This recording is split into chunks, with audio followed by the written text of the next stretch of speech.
YTN 라디오의 신율의 뉴스 정면 승부 2부 시작합니다. 언제나처럼 제가 시작할 때 말씀드리는 거 있죠. 유튜브 들어가셔서 YTN 라디오 구독해 주시고요. 신율의 뉴스 정면 승부 좋아요뿐만 아니라 댓글도 남겨주시면 정말 저희로서는 감사하겠습니다. 자, 목요일에 신율의 뉴스 정면 승부 2부는 정면 우먼 파이터 정우파로 꾸며지고 있죠. 오늘도 함께해 주실 두 분 소개해드리겠습니다. 먼저 국민의힘 김행전 비대위원이십니다. 어서 오십시오. 안녕하세요. 예, 더불어민주당 이경상근 부대변인이십니다. 안녕하십니까? 네, 안녕하세요. 이경입니다. 예, 그래서 이 두 분이 운이 좋아요. 이 3부 박주민 의원 저희가 연결하는데 아마 짧게밖에 인터뷰를 못할 거예요. 6시 24분부터 쏜다니까. 네. 예, 빨리 가시죠. 4분부터가 아니라 4분에 쏜다니까. 예, 네, 예. 역사적인 순간이네요. 예. 인공위성도 우리가 띄우고 참 그래도 진짜 우리나라 진짜 많이 사실은 우리나라가 경제력을 따지면 세계 6, 7위 정도 되거든요. 지금 많이 변했어요. 진짜 엄청나졌어요. 자, 근데 이 민주노총의 노숙 집회 계기로 정부 여당이 불법 집회 강경 대응 방안 내놨는데 자 평가부터 들어보죠. 근데 이거는 제가 볼 때 이경 부대변인님부터 말씀하시는 게 나을 것 같아요. 제가 먼저 해볼까요? 우선은 두 가지죠. 우리가 그 헌법에서 표현의 자유, 집회의 자유가 다 있는데 이번에 간단하게 설명드리면은 그러니까 해가 뜬 이후부터 해가 그 진 이후부터 해가 뜨기까지, 그러니까 밤에서부터 아침에 해가 뜨기까지 이것이 이제 집회 자체가 일괄적으로 불법이라 하는 것은 이것은 잘못됐다. 헌재가 이런 식으로 얘기를 했었죠. 2009년도에. 그런데 자정부터 해 뜨기 6시까지 새벽 6시까지 정도에 이것을 이제 불법으로 만들고자 하는 것을 진행 중인 거고 경찰이 강경 대응하는 부분에 대해서 이것을 이제 이것도 불법이 아니다라는 식으로 좀 하려고 하는 거 보호하는 경찰의 강경 대응을 좀 보호하는 법 규제. 그러니까 내용은 이 두 가지가 좀 핵심인 것 같아요.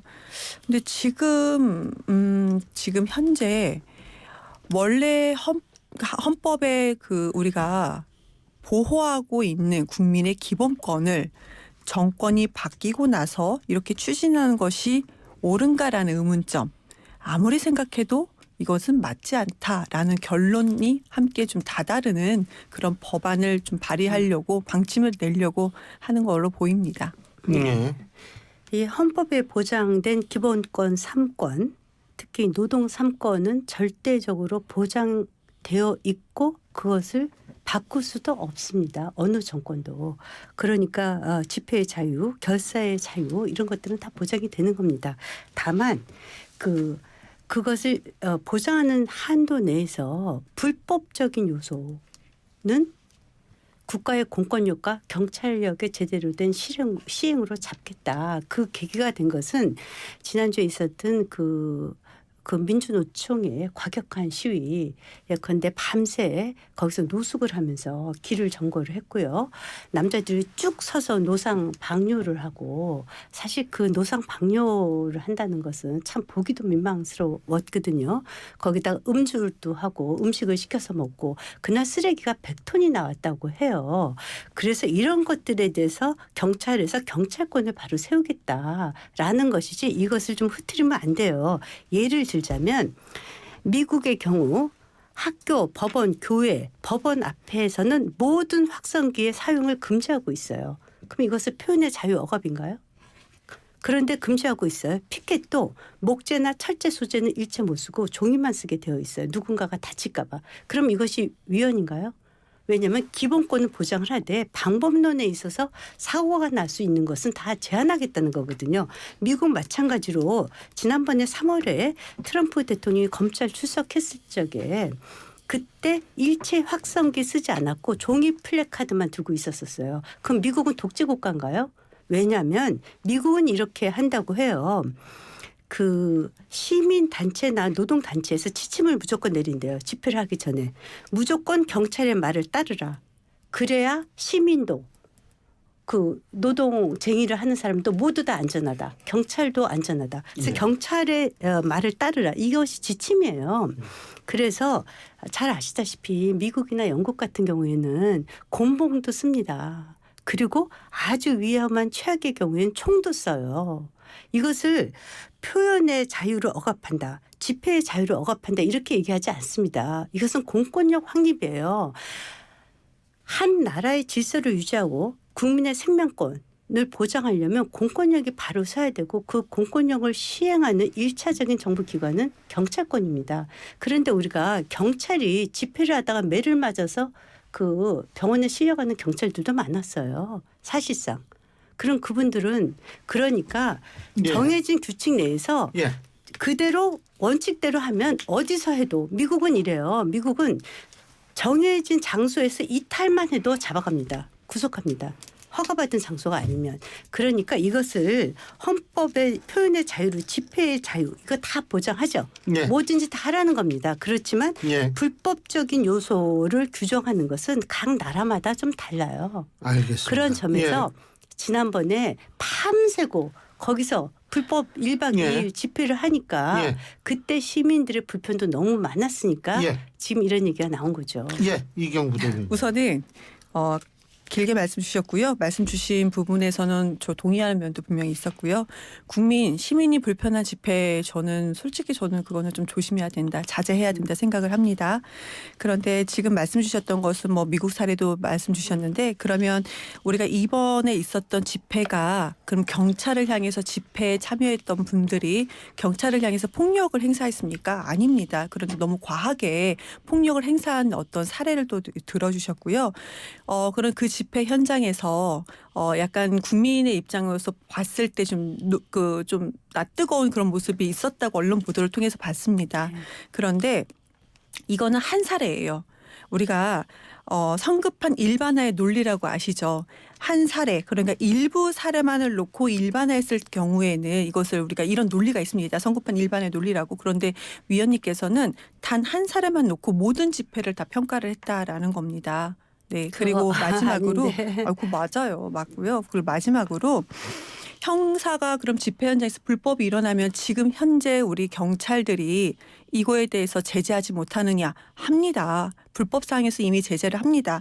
그런데 제가 말씀드렸던 것은 형사상 면책권을 경찰한테 줄 필요까지 있느냐. 현재로서도 제재할 수 있는 그런 부분인데 면책권을 경찰한테까지 주느냐라는 겁니다. 지금까지 집회 현장에서 집회를 참석하신 분들이 과잉 행동을 했을 경우 이거는 그 전에 뭐가 먼저 일어났었느냐.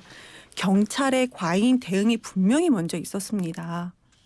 경찰이 과잉 진압이 있었을 경우에는 집회에 오셨던 분들이 좀 이성을 약간 놓치는 그런 경우가 사례가 있었습니다.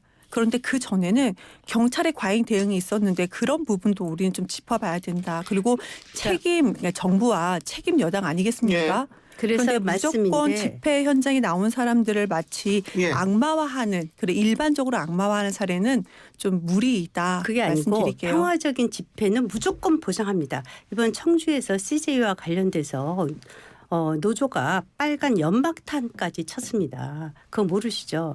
제가 지난 주말에 시청에 갔었어요. 시청에 갔더니 시위 집회에 갔었습니다. 제가 가려고 갔었던 게 아니라 그 북창동에서 전혀 약속이 있었는데 너무 시끄러워서 밥을 먹을 수가 없어요. 그래서 제가 현장에서 제가 그 데시벨 체크를 했어요. 130쯤이 나오더라고요. 그런데 지금 법으로 규정된 것은 상업지역에서 80데시벨이에요. 그래서 제가 경찰한테 고발했어요. 이거 80데시벨이 넘는데 왜 조치를 안 취하냐. 그랬더니 이렇게 얘기를 하더라고요. 지금 그러지 않아도 남대문서 129에 지금 시민들 그 주변에 있는 상인들의 민원이 빗발치고 있는데 이게 너무 과열될까 봐. 자기네들도 상황을 지금 보고 있다는 거예요. 그것이 그 전주가 아니라요. 바로 지난주 20일 날 제가 직접 당한 거예요. 제가 119에도 신고하고요. 112에도 신고했어요. 그런데 경찰이 제가 그래서 신고한 녹음도 있어요. 제가. 그래서 데시벨이 130이 넘는데도 경찰이 손을 못 대요. 알겠습니다. 그러면은 제 말씀 요거 질문 하나 해주 제가 한 번 이거 질문이 하나 있으니까 제가 질문 하나 받을까요? 답변 하나 하시고 요 주제 여기서 넘어갈게요. 지금 법에 규정된 거 소음이 굉장히 큰 문제라 시청 주변에 지금 주말에 장사를 못 해요. 너무 시끄러워서. 그러면 지금 법적으로 허용된 상업지역에서 데시벨이 80이에요. 주거지역에서 65입니다. 그러면 거기에 맞춰서 데모하시면 안 될까요? 자, 그 점에 대해서 어떻게 생각하세요? 네, 맞춰서 데모해야죠. 집회 가져야죠. 맞춰야죠. 뭐 그거는 뭐 당연한 거고요. 그러면 그것을 그런데 그 위법 조치하는 건 데시벨이 맞죠? 넘었을 경우에는 또 이제 법적인 규제가 분명히 들어갑니다. 현재 그러니까 법을 굳이 우리가 대통령이 불법 집회라고 명을 하면서 바로 다음 날에 국민의힘 그것도 여당이 나서 가지고 국민의 어떤 억압하는 그런 법을 방안을 마련하는 것은 잘못됐고요. 그래서 한 사례만 들으면요. 평산마을에서 그 어떤 보수 단체가 확성기까지 틀고 욕설을 했습니다. 맞습니다. 그때 주민들 상당히 맞아요. 어렸었어요. 근데 그때 당시 대통령실에서 뭐라고 했는지 아신가요? 처음에 이렇게 얘기했어요. 그 앞에서 집회의 자유를 어떻게 받냐. 그랬다가 결국은 옮겨줬죠. 그래서 지금 거기를 보호를 하고 있죠. 근데 그래서 집회 환경을 결사의 자유는 정했죠. 자유민주주의 국가에서 예. 기본권 중에 기본권이다라고 얘기를 알겠습니다. 하셨어요. 예. 네, 그래서 이런 사례도 있었습니다. 알겠습니다. 그래서 문재인 자. 대통령 그러니까 문재인 대통령을 향했을 때는 이런 아, 식으로 이거 딴거 얘기해야 기본권이다라고 되는데. 그래서 네, 문재인 큰일 나네요, 대통령의 이거. 사저도 이거 큰일 원래는 그 났어요. 앞에서 데모를 예. 해도 되지만 지금 예. 그 대통령실이 개입을 자, 해서 알겠습니다. 못 오게 한 거 아닙니까? 예. 자, 그 얘기는 뭐 여기서 우리가 시위하는 것도 아니고 네. 일단은 두 분의 입장을 충분히 들었으니까요. 자, 다른 얘기로 넘어가 보겠습니다. 일단은 두 번째로 제가 여쭤볼 것이 뭐냐면 사실 김남국 의원 문제는 우리가 많이 얘기를 했기 때문에 네. 이 민주당 내부 갈등 문제 제가 좀 여쭤볼 텐데 민주당에서 예를 들면 친명 비명 뭐 개딸 뭐 알고 보니까 또 뭐 이 문자 보낸 사람이 이게 이 당원이 아니더라. 그래서 이간개더라 막 그런 일들이 나오고 있어요 지금. 자, 지금 현재 민주당 혁신 방향을 두고도 시각차고 이게 좀 복잡한 것 같은데 이경 부대변인께서는 그 입장을 말씀해 주시면 돼요. 솔직히 민주당의 입장은 국민께 우리가 평가받는 입장으로서 총선을 앞두고 제대로 된 국민께서 보시기에 제대로 된 길을 가고자 하는 어떤 과도기 그런 과정인 것 같습니다. 그래서 어떤 결론이 아직 다다르지는 않았던 것 같아요. 그래서 결론보다는 저의 좀 개인적인 의견을 말씀을 드린다면은 예, 예. 민주당이 만약에 혁신을 가고자 한다라고 한다면 국회의원의 어떤 권한 이걸 좀 기득권 같은 그런 것을 좀 스스로 좀 내려놓을 필요가 있다라고 생각을 하고요. 당원들도 당원이 아니면서 당원인 척하면서 메시지를 보내시는 분들도 분명히 있습니다. 있겠죠. 뭐 아유 세상에 별 사람이 다 있는데. 맞아요. 예. 그런데 너무나도 이제 악의적인 문자가 나오면은 그것을 또 어떤 의원분들은 이것이 봐라 우리의 강성 당원이 이런 목소리를 낸다라고 또 공개 발언한 것도 저는 좀 보기 민망하다라는 말씀을 드린 거고 그럼 우리 혁신 방안 다시 말씀을 드리면은 당원들과 대의원표 말씀을 드릴 수밖에 없을 것 같아요. 권리당원 한 표가 권리당원의 60표 정도 우리가 당원 가입이 많을수록 네. 권리당원이 또 80표 정도가 대의원 한 표가 됩니다. 이런 것은 비율도 맞지가 않고요. 민주주의라고 얘기할 수가 없죠. 이런 것은 좀 개선이 돼야 된다라는 생각을 근데 꼭 제가 드리고 이렇게 싶습니다. 여쭤볼게요. 혁신위를 만약 구성을 하게 된다면 실제로 전권을 줘야 됩니까? 이것도 개인적인 저도 생각인가요? 간단하게만 답변해 주세요. 간단하게요. 예. 개인적인 생각. 아니 진짜 개인적인 개인적으로 생각. 말씀드릴게요. 혁신위가 어떻게 구성되느냐에 따라서 정권을 가질 수도 있고 가져서는 안 된다고 생각합니다. 만약에 혁신위가 누가 봐도 제3자 입장에서 봤을 때 아니면 당원들이 보셨을 때도 그래 목소리를 낼 수 있는 서로 그러니까 논의할 수 있는 예. 목소리를 낼 수 있는 사람들이 정말로 1대1 정도 비율로 제대로 들어갔다 예. 할 경우에는 거기서 정말 피 터지게 토론하고 혁신을 만들어 봐라 할 수가 있는데 예. 그렇지 않을 경우에는 그 다음 단계를 좀 고민할 필요가 있다 생각합니다. 알겠습니다. 그 총선을 앞둔 혁신이라는 것은 그 국회의원의 특권을 내려놓고 이런 것은 공약 사항이고 혁신 사항은 아닙니다. 혁신위의 주요 쟁점은 공천 시스템이에요. 그것을 어떻게 하느냐. 저희 당은 2008년도에 당내 돈봉투 사건이 있었을 때 박기태 당시 대표가 대표되는 과정에서 돈봉투 뿌렸다고 했을 적에 대의원 제도를 없앴습니다. 그래서 저희는 대의원 제도가 없어요. 그런데 이제 지난번에 그 송영길 전 대표의 그 돈봉투 사건이 터지니까 이제 대의원 제도가 아직까지는 의혹 사건이죠. 의혹이긴 하지만 이제 이렇게 수면 위에 떠올랐는데 일단 지금 장경태 의원이 많이 주도를 해요. 그것과 관련해서부터 비명계가 장경태 의원이 주도하는 물론 혁신위가 아직 만들어지지 않고 있지만 그것을 절대로 믿지를 못하는 거예요. 그러니까 계속 잡음이 나죠. 사실 제가 민주당의 비명계라도 장경태 의원이 주도하는 혁신위의 모양이 어떻게 만들어질 것인가에 대해서는 굉장히 불신일 것 같아요. 그래서 이런저런 보도가 되니까 그때마다 이재명 대표가 또 덮어요. 아 그건 아니다. 그건 아니다. 그러니까 이게 혁신위가 제대로 갈지 모르겠어요. 자 대의원 제도 말씀드리죠. 대의원 제도는 이렇습니다. 지금 이재명 대표 측의 소위 그 친명계는 대의원 제도를 없애자는 거예요. 근데 비명계는 유지하자 이거죠. 1대1 명분이 그럴듯합니다. 이유는 이거예요. 왜 비명계는 없애자고 하냐. 대의원 제도는 1대 100명 정도의 표를 갖고 있어요. 지금 현재 만약 200명 당원이라고 하면 200명까지도 가능해요. 그런데 그나마 그들이 원외 당협위원장 또 오래된 당원들, 대의원들 또 주요 당직자들이 여기 다 포함되어 있으니까 좀 물타기가 되는 거예요. 완전히 친명계로 보다는 좀 물타기가 되니까 비명계는 그냥 대의원 제도가 돈봉투를 뿌릴 적에 그렇게 부작용이 많았음에도 불구하고 유지하자는 거예요. 그런데 친명계는 이걸 없애자는 거거든요. 명분은 1대1로 해야 된다. 맞죠? 그랬으면 돈봉투 사건 났을 때 없앴어야죠. 근데 이렇게 오해한 나무 밑에서 가끔 맨다고 지금 요때 공천 때 이걸 한다는 것이 왜 문제냐.